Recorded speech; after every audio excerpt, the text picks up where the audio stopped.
Baik, Assalamualaikum warahmatullahi wabarakatuh. Waalaikumsalam warahmatullahi wabarakatuh. Alhamdulillahirrabbilalamin, wassalatu wassalamu ala asrofil anbiya wal mursalin, Sayyidina Muhammadin. Yang kami hormati Ibu Devi Solehat selaku dosen pengampu mata kuliah kurikulum pembelajaran Tadris Fisika 3A, serta teman-teman di jurusan Pendidikan Fisika 3A. Izinkan kami kelompok 10 untuk mempresentasikan hasil diskusi kami dengan tema pengembangan kurikulum dan silabus mata pelajaran fisika SMP dan SMA. Boleh di next.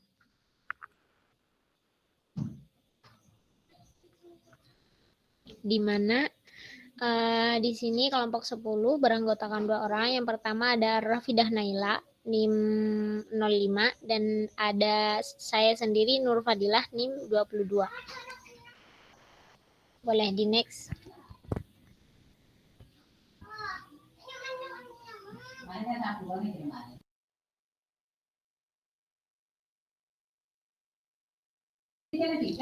Pembahasan pertama itu mengenai pengembangan kurikulum.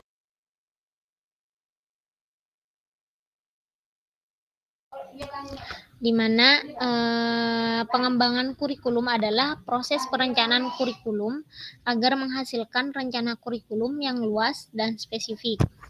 Nah, proses ini tuh berhubungan dengan seleksi dan pengorganisasian berbagai komponen situasi belajar mengajar, antara lain ada penetapan jadwal, kemudian ada mata pelajaran, kegiatan, sumber dan alat pengukur pengembangan kurikulum yang mengacu pada kreasi sumber-sumber unit, rencana unit, dan garis pelajaran kurikulum untuk memudahkan proses belajar serta mengajar. Nah, pada hakikatnya pengembangan kurikulum merupakan proses penyusunan mengenai isi dan bahan pelajaran yang harus dipelajari, serta bagaimana cara mempelajarinya. Proses pengembangan kurikulum di sini dilakukan secara bertahap. Keseluruhan proses pengembangan kurikulum di sini berkaitan dengan pengembangan keempat dimensi kurikulum, yaitu dimensi dokumen, ada dimensi proses, dan dimensi hasil. Boleh di next.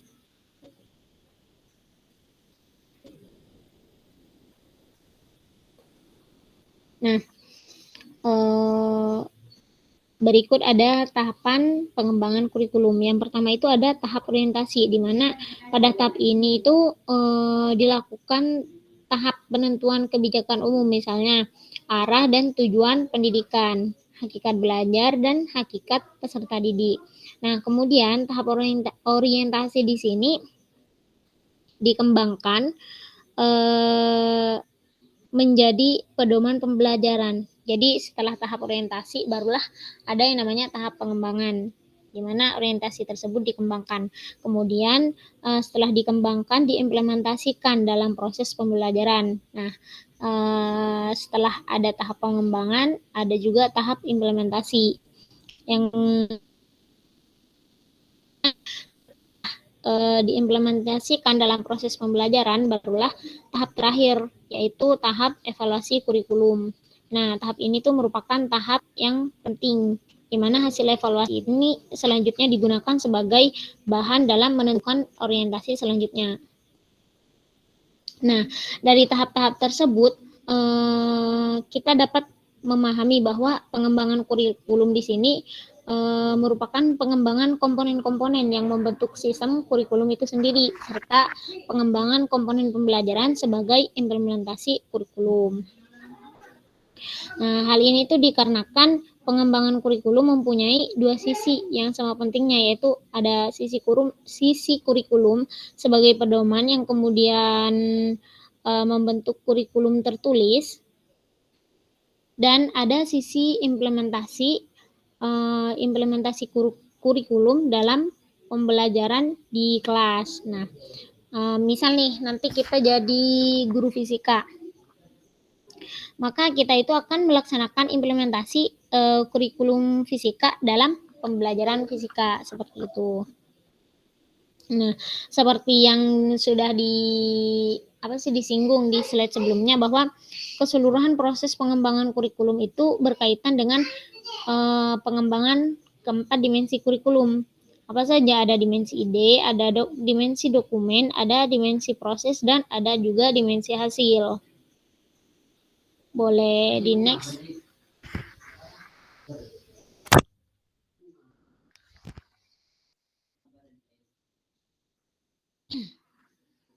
Nah, poin kedua itu mengenai pengembangan kurikulum dan silabus fisika SMP dan SMA. Kurikulum itu secara umum itu kan berisi pedoman dalam menyelenggarakan proses belajar mengajar.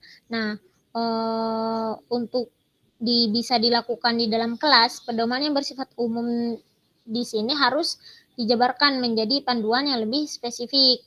Nah, misal nanti kita jadi seorang guru nih, maka tugas kita itu kita tuh harus menjabarkan kurikulum yang umum menjadi rancangan pembelajaran yang lebih operasional. Jadi agar kita juga lebih mudah dalam melakukan proses belajar dan mengajar di dalam kelas.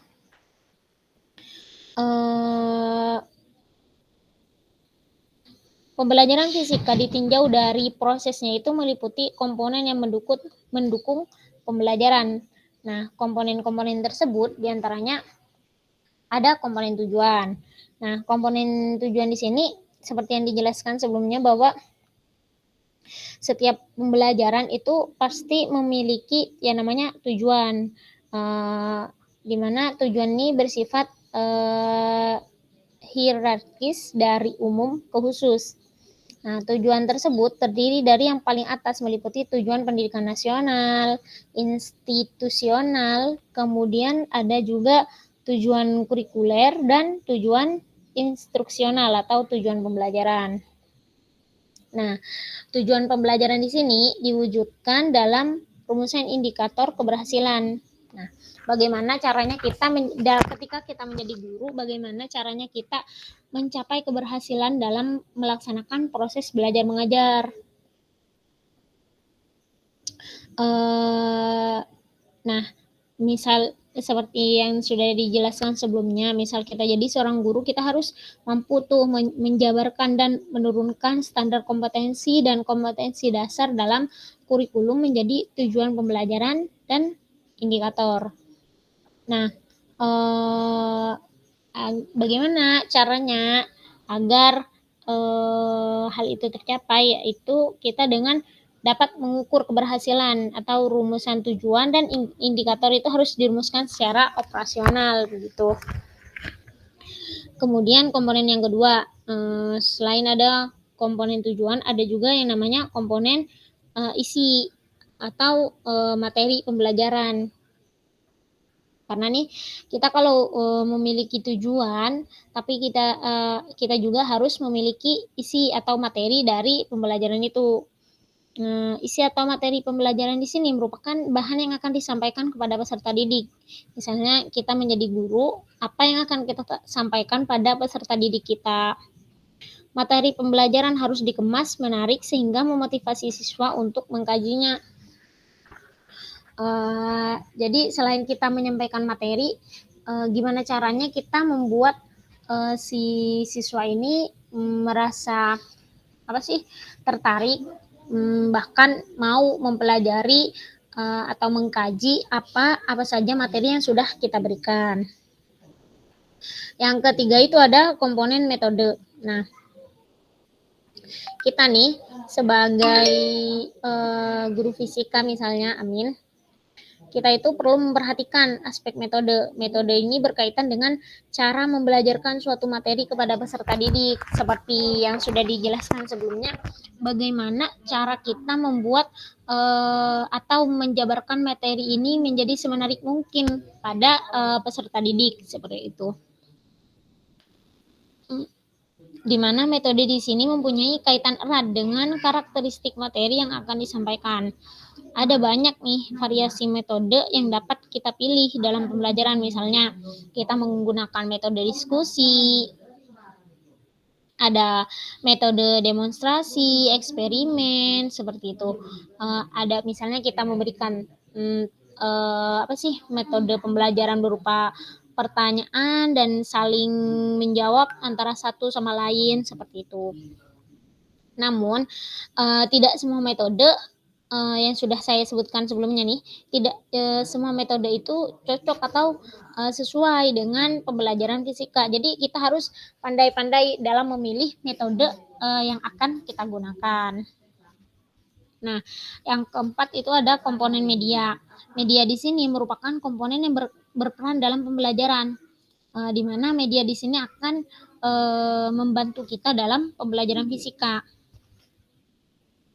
Contohnya nih, ada bermacam variasi media yang dapat kita gunakan dalam pembelajaran fisika. Misal, ada alat-alat praktikum, misalnya ada rangkaian listrik seperti multimeter gitu.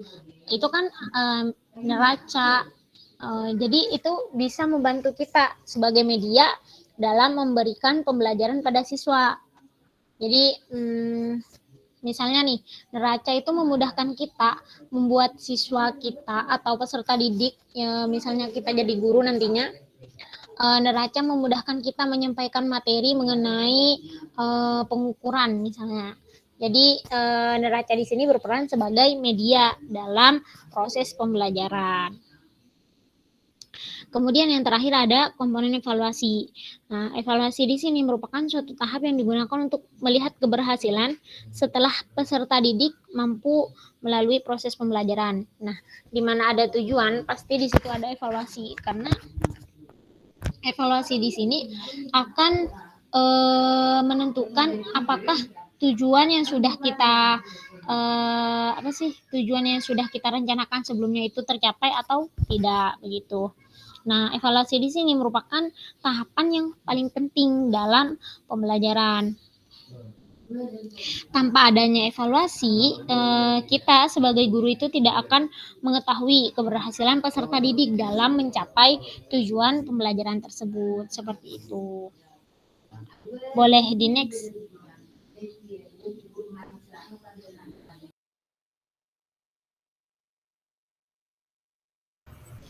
Oke, yang ketiga ada model pembelajaran fisika SMP dan SMA, di mana di poin ketiga di sini akan disampaikan oleh rekan saya, Rafidah Naila. Kepada Rafidah Naila, dipersilahkan. Baik, terima kasih Dela. Oke, untuk selanjutnya yaitu mengenai model pembelajaran fisika SMP dan SMA. Yang pertama yaitu Discovery Learning, di mana model pembelajaran Discovery Learning ini mengarahkan peserta didik untuk dapat memahami konsep, arti, dan hubungan melalui proses intuitif yang untuk akhirnya sampai kepada suatu kesimpulan.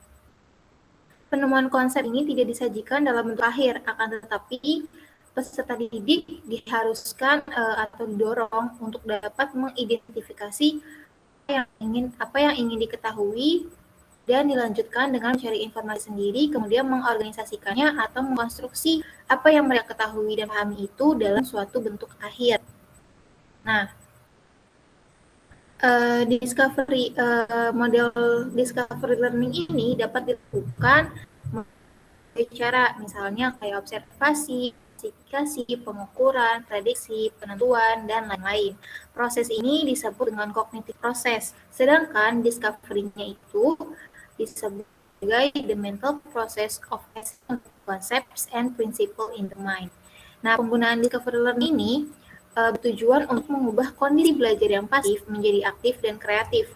Pembelajaran yang berawalnya dari berorientasi kepada guru diubah menjadi berorientasi kepada murid, sekaligus mengubah modus ekspositori siswa yang tadinya hanya menerima informasi dari guru saja, diubah ke modus discovery siswa menemukan informasinya sendiri. Nah, selain itu juga pada model discovery learning ini terdapat beberapa langkah operasional untuk diimplementasikan. Yang pertama itu ada perencanaan, yang dimana di sini guru harus menentukan tujuan pembelajaran, melakukan identifikasi karakteristik siswa, terus memilih materi pelajarannya, menentukan topik-topik yang akan dipelajari, kemudian mengembangkan bahan-bahan ajar yang akan diajarkan, terus juga mengatur topik-topik pelajaran dari yang sederhana menjadi kompleks dan melakukan penilaian dari hasil belajar siswa.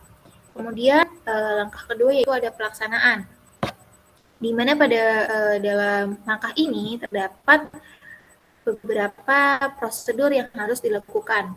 Yang pertama itu ada stimulation atau pemberian rangsangan. Di mana pada tahap ini siswa dihadapkan pada sesuatu yang menimbulkan kebingungannya, kemudian dapat dilanjutkan untuk tidak memberi generalisasi agar timbul keinginan siswa untuk menyelidikinya sendiri. Kemudian yang kedua ada problem statement, yang dimana pernyataan atau identifikasi masalah. Nah, setelah melakukan stimulasi, langkah selanjutnya ini guru harus memberikan kesempatan kepada siswa untuk dapat mengidentifikasi sebanyak mungkin mengenai masalah-masalah yang relevan dengan bahan pelajaran. Kemudian kemudian selanjutnya itu ada data collection atau pengumpulan data, di mana tahap ini berfungsi untuk menjawab pertanyaan atau membuktikan benar tidaknya hipotesis yang sudah siswa buat, dengan memberikan kesempatan siswa untuk mengumpulkan berbagai informasi yang relevan, membaca literatur, mengamati objek, wawancara dengan narasumber, dan lain sebagainya. Kemudian ada data processing atau pengolahan data, di mana pada bagian ini harus mengumpulkan data sebanyak mungkin, baik melalui wawancara, observasi, dan lain sebagainya. Kemudian data tersebut atau informasi tersebut ditafsirkan. Nah, selanjutnya yaitu ada verification, yaitu pembuktian. Pada tahap ini, siswa memeriksa secara cermat untuk membuktikan benar atau tidaknya hipotesis yang ditetapkan dengan temuan alternatif yang dihubungkan hasil data yang telah diolah. Verifikasi sendiri ini bertujuan agar proses belajarnya itu berjalan dengan baik dan kreatif. Jika guru memberikan kesempatan kepada siswanya untuk menemukan suatu konsep teori, aturan, atau pemahaman melalui contoh-contoh yang ia jumpai dalam kehidupannya. Kemudian terakhir itu ada generalization, yaitu menarik kesimpulan. Nah, pada tahap ini proses menarik kesimpulan dapat dijadikan sebagai umum dan berlaku untuk semua kejadian atau masalah yang sama dengan memperhatikan hasil verifikasi.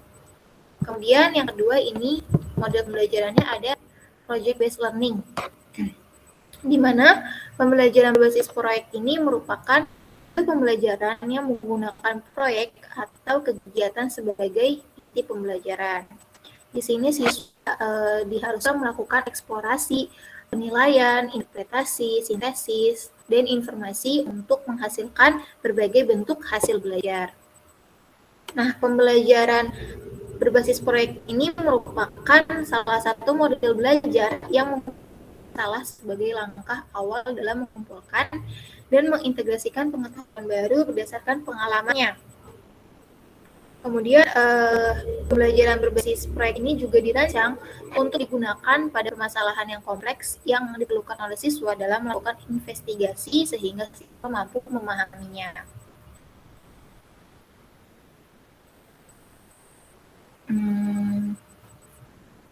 Oke, pembelajaran berbasis proyek ini juga memberikan kesempatan kepada para siswanya untuk menggali konten atau materi dengan menggunakan berbagai cara yang bermakna,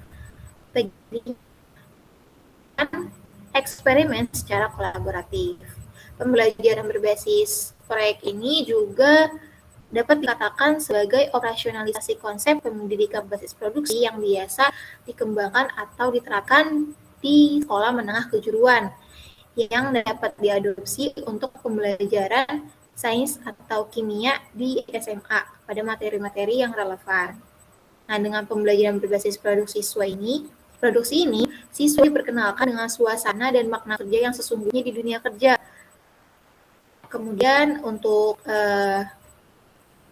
proyek ini memiliki beberapa karakteristik, yaitu yang pertama ada siswa dapat membuat keputusan tentang sebuah kerangka kerja, kemudian ada permasalahan atau tantangan yang diajukan kepada siswa, Kemudian siswa dapat mendesain proses untuk menentukan solusi atau permasalahan serta tantangan yang diajukan dan lain-lain sebagainya.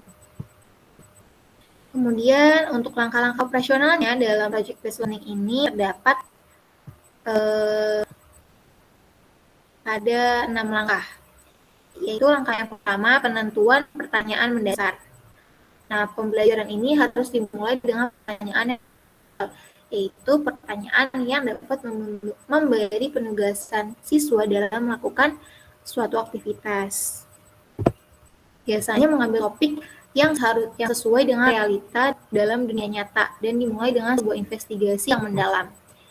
Kemudian yang langkah kedua itu mendesain perencanaan proyek, di mana perencanaan ini dilakukan secara kolaboratif antara pengajar dan siswa. Dengan demikian, siswa diharapkan akan merasakan atau memiliki atas proyek tersebut. Perencanaan ini dapat berisi tentang aturan main, pemilihan aktivitas yang dapat mendukung dalam menjawab pertanyaan esensial dengan cara mengintegrasikan berbagai subjek yang mungkin, mengetahui alat dan bahan yang dapat diakses untuk membantu menyelesaikan proyeknya. Kemudian yang langkah ketiga yaitu adalah menyusun jadwal. Di sini baik guru maupun siswa secara kolaboratif harus mampu menyusun jadwal aktivitasnya dalam penyelesaian proyek. Aktivitas pada tahap ini diantaranya itu bisa kayak membuat timeline, terus membuat deadline penyelesaian proyek, terus membawa siswa agar merencanakan cara yang baru, kemudian membimbing siswa ketika mereka membuat cara yang tidak berhubungan dengan proyek, dan yang terakhir, guru dapat meminta siswa untuk membuat penjelasan atau alasan tentang pemilihan suatu cara. Kemudian langkah yang keempat yaitu ada monitor siswa dan kemajuan proyek. Nah, di sini guru bertanggung jawab untuk memonitor siswa terhadap aktivitas siswa yang selama ini mereka lakukan dalam menyelesaikan proyeknya. Monitoring ini dilakukan dengan cara memfasilitasi siswa di setiap prosesnya.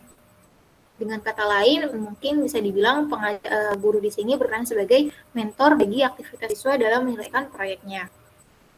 Kemudian langkah kelima yaitu menguji hasil. Penilaian dilakukan untuk mengukur ketercapaian standar, berperan dalam mengevaluasi kemajuan masing-masing siswa, memberi umpan balik tentang pemahaman yang sudah dicapai siswa, dan membantu pengajar dalam menyusun strategi pembelajaran berikutnya. Kemudian yang terakhir yaitu mengevaluasi pengalaman. Pada akhir proses pembelajaran, baik guru maupun siswa harus melakukan refleksi terhadap aktivitas dan hasil proyek yang sudah mereka jalankan. Proses refleksi ini dilakukan baik secara individu maupun secara kelompok. Nah, pada tahap ini biasanya siswa diminta untuk mengungkapkan nih perasaan mereka serta pengalaman mereka. Mungkin kalau sering kita bilang itu kayak kesan-pesan ya selama mereka menyelesaikan proyeknya. Nah, guru dan siswa di sini mengembangkan diskusi dalam rangka memperbaiki kinerja selama proses pembelajaran sehingga pada akhirnya ditemukan suatu temuan baru untuk menjawab permasalahan yang diajukan pada tahap pertama pembelajaran. Kemudian yang terakhir, model pembelajaran terakhir di sini yaitu ada problem based learning, di mana problem based learning ini merupakan sebuah model pembelajaran yang menyajikan berbagai permasalahan dalam kehidupan sehari-hari peserta didiknya, sehingga merangsang peserta didik untuk mau belajar. Nah, problem based learning ini menantang peserta didik untuk belajar bagaimana caranya belajar, yaitu bekerja secara kelompok, mencari solusi dari permasalahan dalam dunia nyata. Nah, masalah yang digunakan ini atau yang diberikan ini berfungsi untuk mengikat peserta didik pada rasa ingin tahu pada pembelajaran dimaksud. Masalah diberikan kepada peserta didik sebelum peserta didik mempelajari konsep atau materi yang berkenaan dengan masalah yang harus dipecahkan. Oke. Nah, pembelajaran berbasis masalah ini itu lebih berpusat kepada peserta didiknya, di mana peserta didiknya ini harus dapat menentukan sendiri nih apa yang harus mereka pelajari, dari mana informasi yang mereka dapat. Tapi kedua hal tersebut tetap harus di bawah bimbingan guru.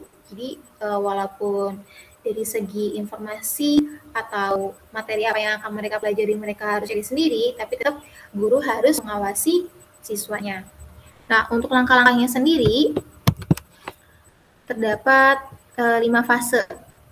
Fase yang pertama itu adalah orientasi peserta didik kepada masalah, di mana pada fase ini guru harus menjelaskan tujuan pembelajaran, menjelaskan logistik yang dibutuhkan, serta memotivasi peserta didik untuk terlibat aktif dalam pemecahan masalah yang sedang dihadapi. Kemudian fase kedua yaitu mengorganisasikan peserta didik. Nah, di sini guru harus membantu peserta didik dan mengorganisasikan tugas belajar yang berhubungan dengan masalah yang sedang dibahas. Kemudian fase yang ketiga yaitu membimbing penyelidikan individu dan kelompok, di mana pada fase ini guru harus mendorong peserta didik untuk dapat mengumpulkan informasi yang sesuai, melaksanakan eksperimen, kemudian memberikan penjelasan dari pemecahan masalah tersebut. Nah, fase keempat yaitu mengembangkan dan menyajikan hasil karya, di mana pada fase ini guru itu harus membantu peserta didik pula dalam merencanakan dan menyiapkan karya yang sesuai. Seperti karya sesuai itu karya-karya tersebut bisa berupa laporan, model, dan berbagai tugas lainnya. Kemudian fase yang terakhir yaitu mengembangkan dan menyajikan hasil karya, di mana pada fase ini guru harus mengevaluasi hasil belajar tentang materi yang telah dipelajari oleh siswanya. Nah, kemudian guru juga di sini bisa kayak menyuruh siswanya itu untuk dapat mempresentasikan hasil kerja yang mereka lakukan selama pembelajaran tersebut. Oke. Next ya. Oke, selanjutnya itu ada media dan sumber belajar fisika SMP dan SMA. Nah, sebelumnya, media dalam pembelajaran fisika. Nah, media dalam pembelajaran ini harus dirancang, disusun, dan dibuat serta disiapkan sedemikian rupa oleh guru. Nah, oleh karena itulah media yang diterapkan dalam suatu proses pembelajaran merupakan suatu karya dan digolongkan sebagai teknologi dalam pembelajaran. Nah, kalau dalam pembelajaran fisika itu sendiri, terdapat sedikitnya 2 jenis media dalam pembelajaran fisika, yaitu ada alat ukur dan alat bantu. Alat ukur itu terdiri dari yang seperti kita tahu ya, kayak jangka sorong, terus kemudian ada neraca, termometer, dan lain sebagainya. Kemudian untuk alat bantu sendiri ini terdiri dari 2, yaitu ada visual atau pandang dan audio atau secara pendengaran.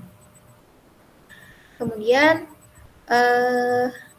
dari kedua jenis media pembelajaran tersebut terdapat beberapa contoh media yang dipisahkan menjadi 4, yaitu ada benda asli, benda tiruan, model, dan alat ukur. Nah, untuk yang pertama ini ada benda asli. Nah, salah satu contoh benda asli ini salah satu contoh benda asli sebagai alat peraga fisika itu kayak salah satunya itu berbagai jenis logam yang terdapat pada set kubus materi dalam kit mekanika. Nah, pasti kan ada kalanya ya waktu mengobservasi benda asli, kayak kita menjumpai beberapa kendala, misalkan kayak susahnya menemukan objek yang mau diamati, atau objek bendanya terlalu kecil atau terlalu besar atau terlalu jauh gitu. Nah, untuk itu guru perlu menyiapkan alat peraga lain sebagai tiruan dari pemodelan dari benda asli tersebut. Kemudian yang kedua ada benda tiruan.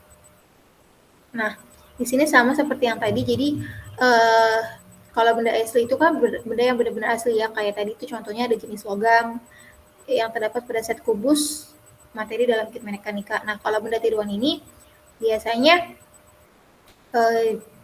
jika guru kayak benda-benda yang diperlukan itu susah untuk dicari atau susah untuk diamati dan lain sebagainya, guru itu diharuskan untuk dapat membuat benda tiruan gitu, sehingga tetap dapat mampu memudahkan siswa dalam proses pembelajaran.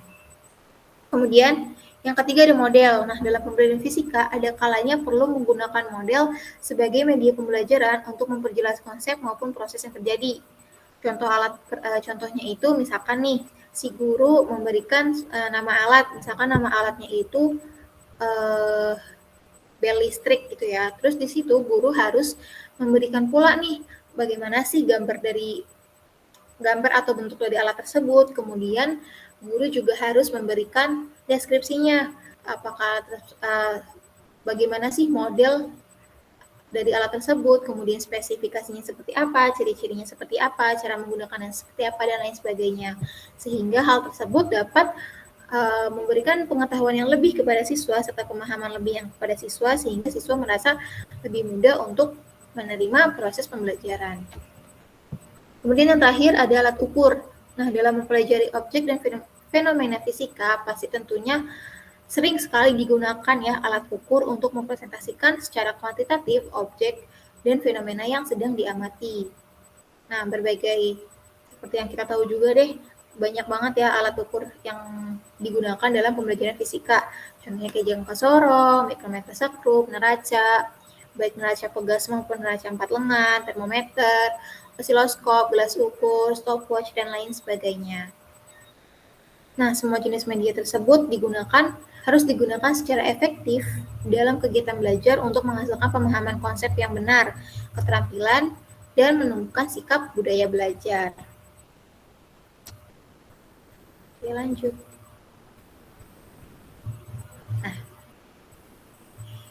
Nah, selanjutnya itu ada sumber dalam pembelajaran fisika. Nah, untuk pengertiannya sendiri, sumber belajar itu merupakan sebuah rujukan, objek, dan bahan yang hendak digunakan untuk kegiatan pembelajaran. Biasanya sumber belajar ini, untuk sumber pembelajaran fisika ini, itu biasanya dapat didapatkan dari buku mata pelajaran, majalah, koran, berita di televisi maupun radio, kemudian ada situs internet, terus pendapat narasumber, serta lingkungan fisik dan alam. Nah,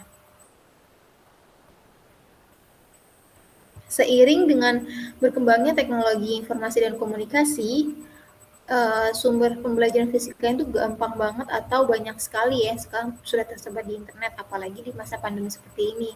Itu udah banyak banget link-link yang membahas tentang materi fisika ini. Untuk link-link yang dapat diakses itu kami sudah mencantumkan di makalah ya teman-teman, mungkin nanti boleh dicek lagi makalahnya. Oke, selanjutnya. Selanjutnya ada strategi pembelajaran kurikulum fisika SMP dan SMA. Yang pertama yaitu ada standar kompetensi lulusan.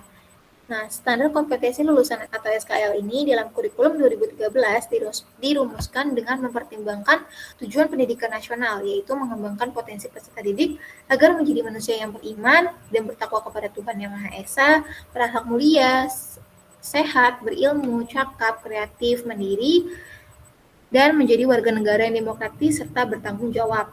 Selain itu, dalam merumuskan SKL ini juga mempertimbangkan kebutuhan masa depan dan menyongsong generasi emas Indonesia tahun 2045 yang berbasis pada kompetensi abad 21, bonus demografi Indonesia, dan potensi Indonesia menjadi kelompok 7 negara ekonomi terbesar dunia, sekaligus memperkuat kontribusi Indonesia terhadap pembangunan peradaban dunia.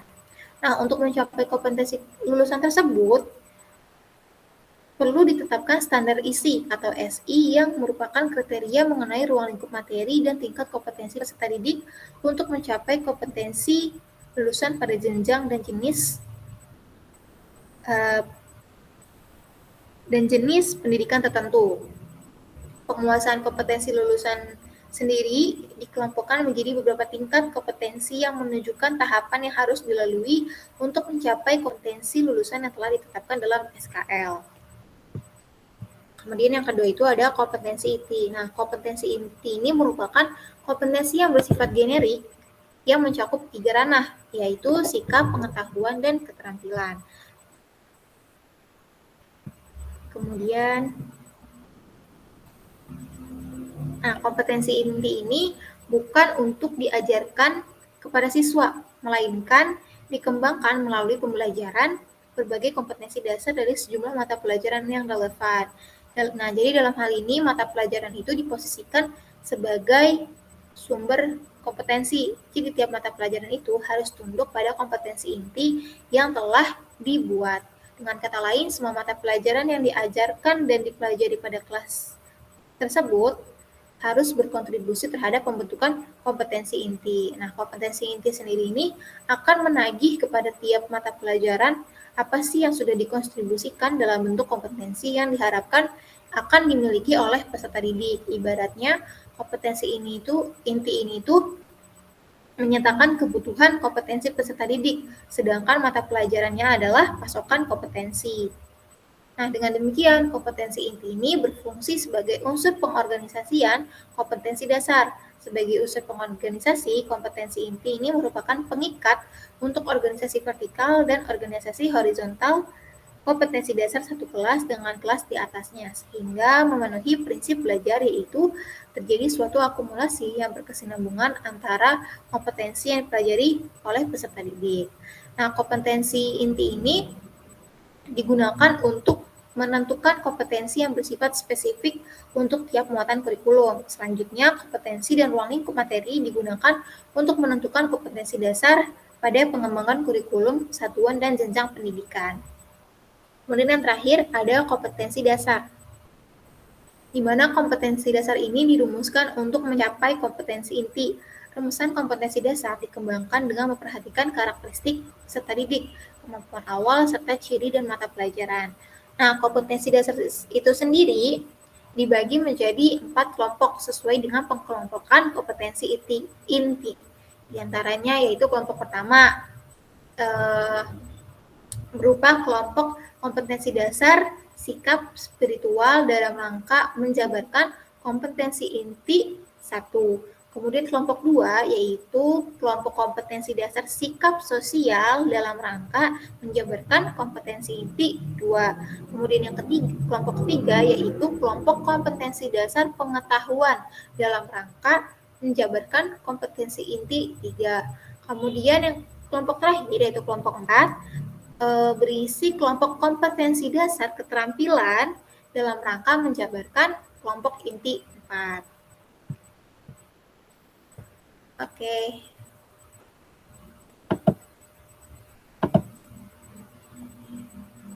Selanjutnya saya kembalikan ke moderator.